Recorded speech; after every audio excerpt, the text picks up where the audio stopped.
Do livro Caminho, Verdade e Vida,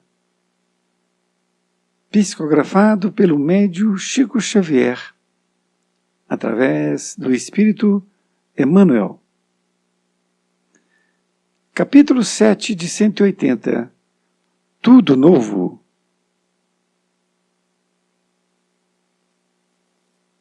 Sete de 180. Tudo novo. Assim é que, se alguém está em Cristo, nova criatura é. As coisas velhas já passaram, eis que tudo se fez novo. Paulo, 2 Coríntios, capítulo 5, versículo 17. É muito comum observarmos crentes inquietos, utilizando recursos sagrados da oração, para que se perpetuem situações injustificáveis, tão só porque envolvem certas vantagens imediatas para suas preocupações egoísticas. Semelhante atitude mental constitui resolução muito grave. Cristo ensinou a paciência e a tolerância, mas nunca determinou que seus discípulos estabelecessem acordo com os erros que infelicitam o mundo. Em face dessa decisão, foi à cruz e legou o último testemunho de não violência, mas também de não acomodação com as trevas, em que se compraz a maioria das criaturas. Não se engane o crente acerca do caminho que lhe compete. Em Cristo, tudo deve ser renovado. O passado delituoso estará morto. As situações de dúvida terão chegado ao fim. As velhas cogitações do homem carnal darão lugar à vida nova em espírito, onde tudo signifique sadia reconstrução para o futuro eterno. É contrassenso valer-se do nome de Jesus para tentar a continuação de antigos erros. Quando notarmos a presença de um crente de boa palavra, mas sem um íntimo renovado, dirigindo-se ao Mestre como um prisioneiro carregado de cadeias, estejamos certos de que esse irmão pode estar à porta do Cristo, pela sinceridade das intenções. No entanto, não conseguiu ainda a penetração no santuário de seu amor. Emmanuel, Pedro Leopoldo, 2 de setembro de 1948. Querido amigo, querida amiga, aqui estamos diante da lição do capítulo 7 de 180, onde Emmanuel utilizou o título de Tudo Novo. Neste capítulo, Tudo Novo, ele utilizou a passagem que foi escrita pelo apóstolo Paulo de Tarso, que está anotada no Evangelho, Novo Evangelho, 2 Coríntios, capítulo 5, versículo 17. Esta carta, então, que deu esse texto, está assim escrita. Quando Paulo escreve à igreja de Corinto: assim é que, se alguém está em Cristo, nova criatura é. As coisas velhas já passaram. Eis que tudo se fez novo. Olha o quanto Paulo é incisivo, claro, objetivo. Então, é exatamente sobre isto que Emmanuel vai falar. Quando nós aceitamos verdadeiramente o Cristo. E que aqui está sendo dito por Paulo, se alguém está em Cristo, ou seja, se você está seguindo, estudando o Evangelho de Jesus, nova criatura é. Olha aqui que força que tem essa palavra, nova criatura é. As coisas velhas já passaram. Eis que tudo se fez novo. Essa passagem, ela me lembra uma questão da falta de auto-perdão das pessoas. Todos nós erramos, não é? No passado, enquanto nós éramos ignorantes, ou talvez já não éramos mais. Porém, quando você está em Cristo, então você, nova criatura é. Você vai tentar corrigir aqueles erros que você cometeu, mas você não tem que ficar se autopunindo por aquele erro que você cometeu. Por isto que ele é enfático em dizer, as coisas velhas já passaram.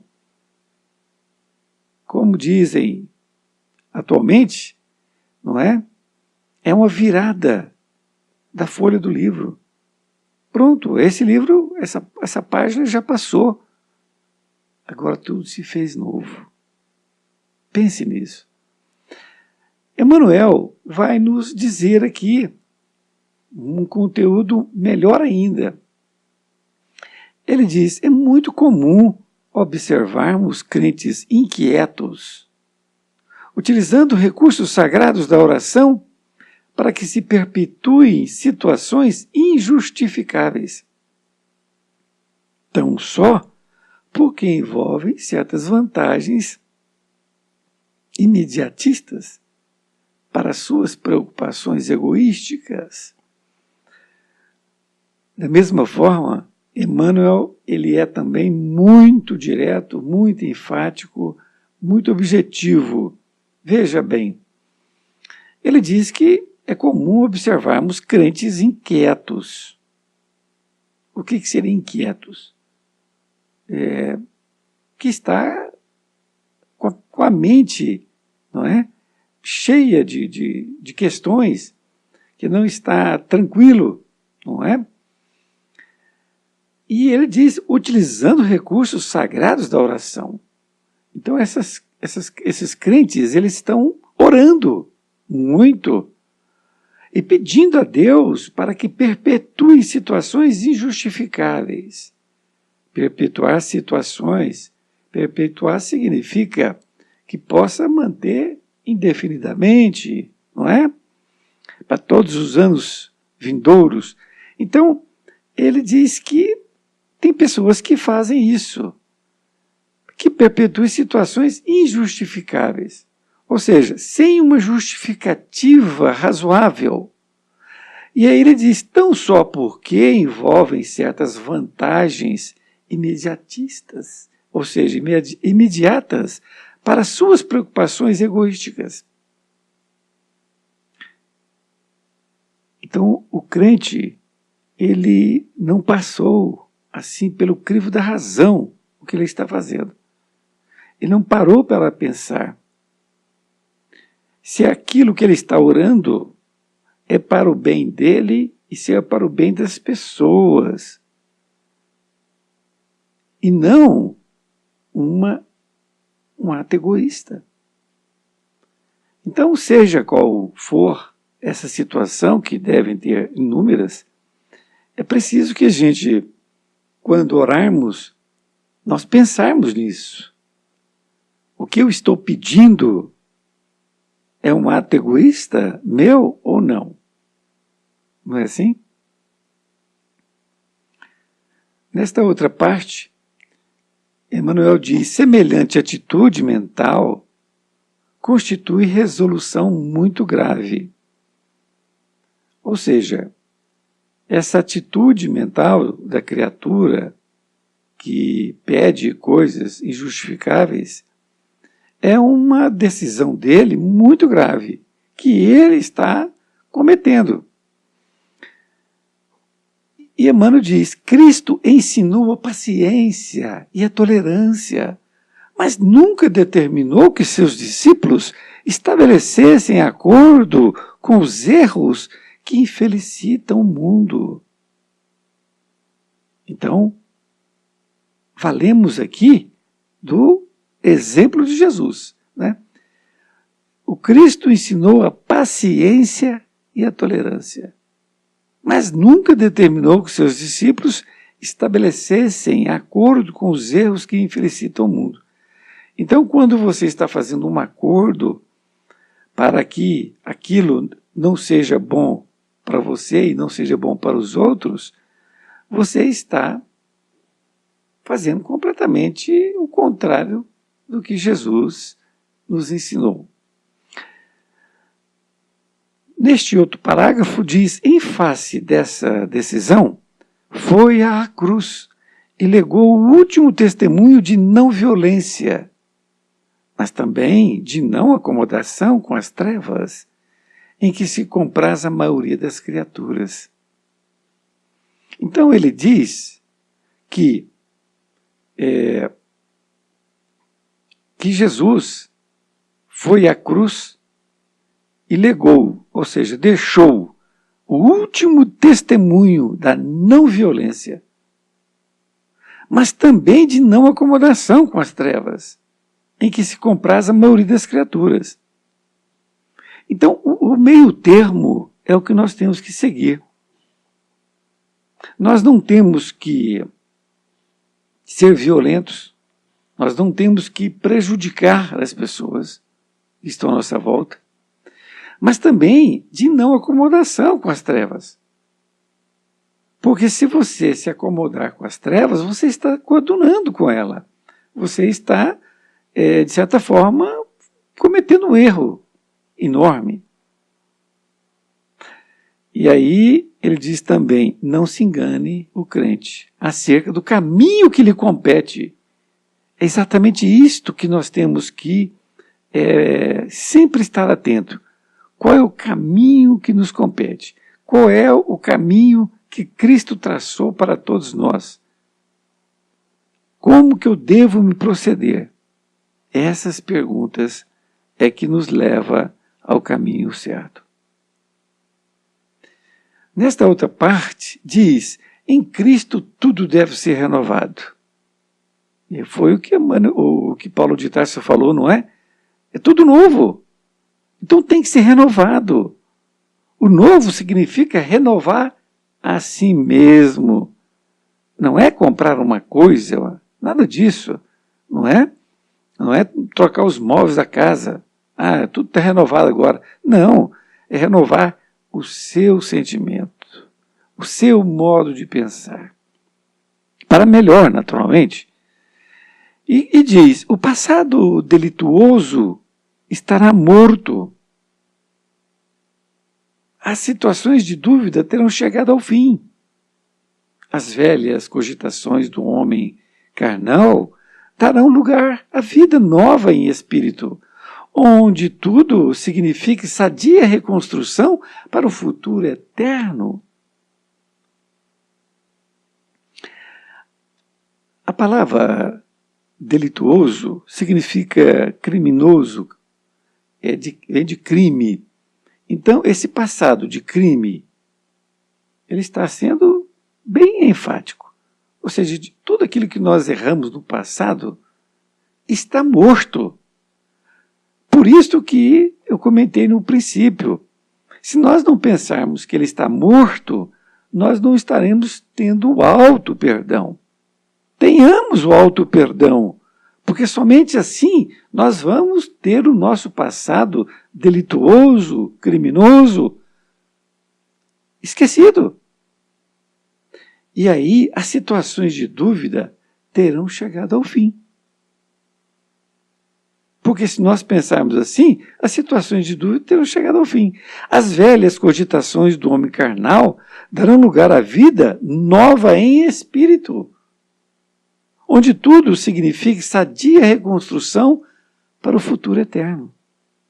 Então, nós passamos a ter uma nova vida, uma vida em espírito, não é? Reconstruindo aquilo que nos cabe fazer, um futuro eterno.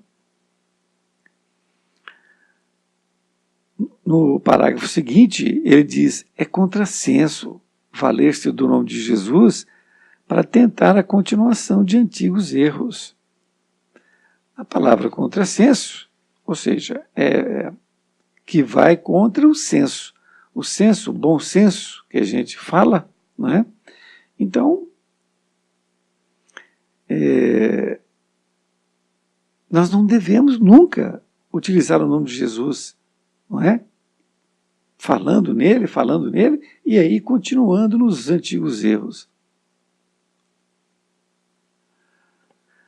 Nesta conclusão, ele diz, quando notarmos a presença de um crente de boa palavra, mas sem o íntimo renovado, dirigindo-se ao mestre como um prisioneiro carregado de cadeias, estejamos certos de que esse irmão pode estar à porta do Cristo, pela sinceridade das intenções. No entanto, não conseguiu ainda a penetração no santuário de seu amor. Olha que desfecho maravilhoso este aqui colocado. Então, ele diz que se nós notarmos a presença, né, estivermos junto com a pessoa, um crente de boa palavra, que está falando sobre as coisas de Cristo, de Deus, mas sem o íntimo renovado. Veja bem, ele já fala que ele não tem o íntimo renovado. Por quê? Porque ele dirige ao mestre como um prisioneiro carregado de cadeias. Então ele fala de Cristo pregado na cruz. Ele fala do sofrimento. Somente o sofrimento. Então, ele incita que nós devemos o quê? Sofrer. Embora o sofrimento ele faça nos melhorar, mas nós não temos que fazer o sofrimento pelo sofrimento. Não é? Nós não vamos nos redimir simplesmente sofrendo. O sofrimento é para que nós possamos entender os desígnios de Deus. Quando estamos sofrendo é porque precisamos mudar nosso rumo. Então ele fala dessa criatura, que muitas vezes está se dirigindo ao mestre e carregado de cadeias, ou seja, carregado de coisas que prendem Jesus na cruz, né, no sofrimento, nos últimos dias, né, que devemos, inclusive, talvez carregar uma cruz, né, como ele carregou, ou então açoitar o próprio corpo, como um povo aqui do nosso planeta. E ele diz, estejamos certos de que esse irmão pode estar à porta do Cristo. Ou seja, então ele está à porta do Cristo, está junto com Cristo, pela sinceridade das intenções. Então ele pode estar sendo sincero, e aí ele está realmente junto com Cristo, com o seu Evangelho. No entanto, não conseguiu ainda a penetração no santuário de seu amor. Então ele está caminhando ainda. E dia chegará que ele vai estar com esse amor do Cristo dentro dele, para que ele possa passar para frente. Mas naquele momento ele só está realmente com a sua sinceridade. É uma lição maravilhosa que nós temos que estar atentos, percebendo o que está acontecendo conosco, para que nós possamos tomar as melhores atitudes. Um grande abraço, e até mais ver. Fique com Deus.